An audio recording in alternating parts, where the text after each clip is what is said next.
కాబట్టి ఈ రెండంచుల ఖడ్గం అంటే పరిశుద్ధ గ్రంథం.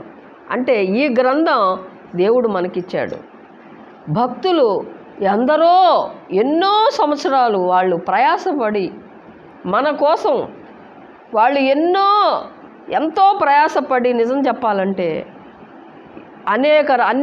ఎన్నో భాషల్లో తర్జుమా చేసి ఈ తెలుగులో దేవుడు మనకేం చేశాడంటే ఈ బైబిల్ను దేవుడు ఇచ్చాడు. ఇది రెండంచుల ఖడ్గం అంట. ఆయన భక్తులందరికీ ఘనత ఇదే. కాబట్టి ఈ పరిశుద్ధ గ్రంథాన్ని మనం దీన్ని ఏం చేయాలంటే ఎంతో భద్రపరచుకోవాలి. దేవుని స్తోత్రం. ప్రతి దినము ఏం చేయాలంటే చదవాలి. దేవుని స్తోత్రం. ఇప్పుడు బైబిల్ అంతా ఫోన్లో వచ్చేసింది. ఒక భక్తుడు ఏం చేశాడంటే పరిశుద్ధ ఆరాధనకి బైబిల్ లేకుండా